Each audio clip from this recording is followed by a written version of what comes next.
Salut les mecs, c'est Malorme, je suis content de vous retrouver après tout ce temps pour refaire une petite vidéo sur l'univers de Star Wars. Cette fois, on va parler du casque de Dark Vador, là ça fait vraiment longtemps que je vous ai pas fait de vidéo. Donc je vais vous présenter aujourd'hui le casque de Dark Vador, donc l'édition Hasbro, The Black Series toujours. Donc voilà déjà à quoi ressemble la boîte. Elle est assez grosse, avec comme d'habitude les illustrations du casque en 3 parties. On peut voir ici le chapeau, le masque et une espèce de protection autour du col. Voilà la face avant. Allez, on va pas perdre plus de temps. Je vais l'ouvrir et je vous retrouve tout de suite. Voilà à quoi ressemble le casque. On va faire un petit tour du propriétaire sur la face 3/4 avant. Vu de dessus, on peut voir ici les aimants sur lesquels vont venir se poser le chapeau. On peut voir déjà le souci du détail de la part d'Hasbro.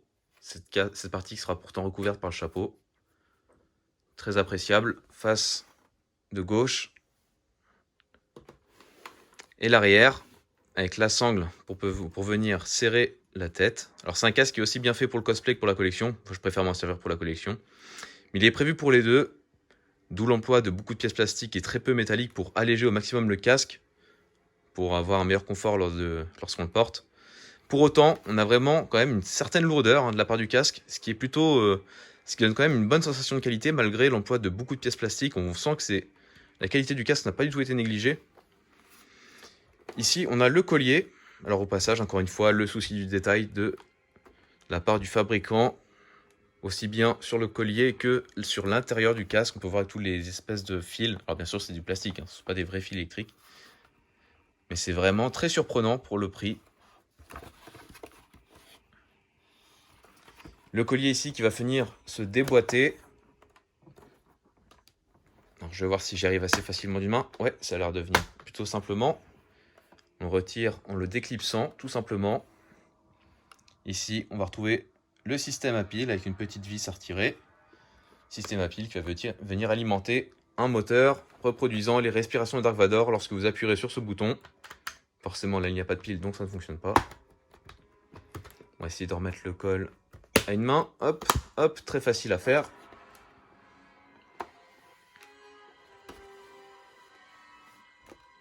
Et le chapeau, juste ici, en plastique bien sûr, très brillant, très bien réussi je trouve.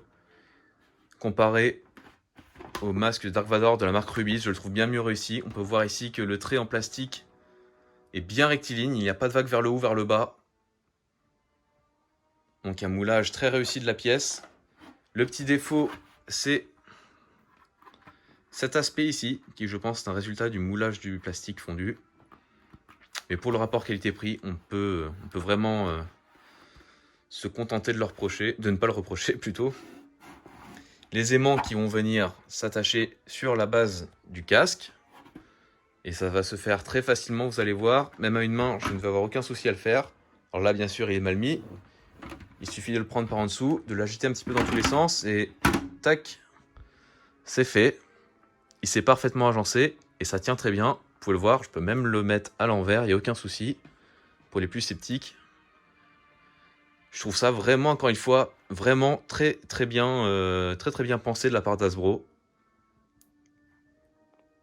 Et regardez la qualité d'assemblage du casque avec les aimants, il n'y a aucun défaut. Il est vraiment bien centré, on peut le voir au niveau des yeux et de la base de ce qu'on pourrait appeler le nez. Vraiment une très belle pièce.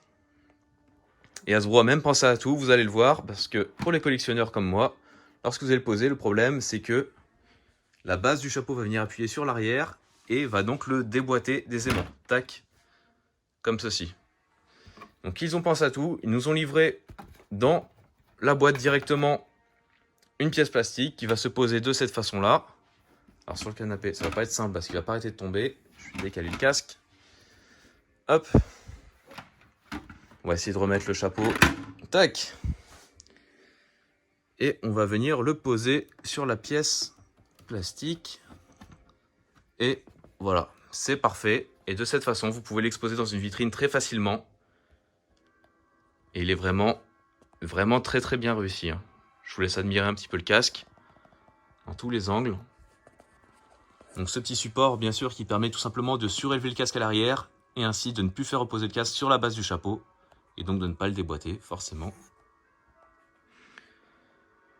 Pour les plus fins connaisseurs d'entre vous, si vous arrivez à me dire de quel épisode ce casque est inspiré, je serais curieux de le savoir. Parce qu'il me semble que dans l'épisode 4, les yeux sont plutôt fumés rouges. Là, on peut voir qu'ils sont bien noirs opaques. Et pour revenir sur un point, les gars, parce que je sais que la question va venir beaucoup de fois dans les messages. Pour ceux qui sont intéressés par le casque, on le trouve à un prix aux alentours de 150 € par là. Ça dépend encore une fois de la difficulté à trouver. Vous allez le trouver sur des sites marchands comme Amazon, tout simplement. Donc pour ceux à qui ce casque plaît, n'hésitez pas, foncez. Il est vraiment d'un excellent rapport qualité-prix. Je le trouve bien mieux réussi que le casque de Kylo Ren si je dois comparer deux casques du même fabricant à un prix similaire. Donc profitez-en pendant qu'on peut encore le trouver. Allez les gars, je vous dis à la prochaine. D'ici la prochaine vidéo, portez-vous bien et je vous souhaite une bonne semaine. Et ciao.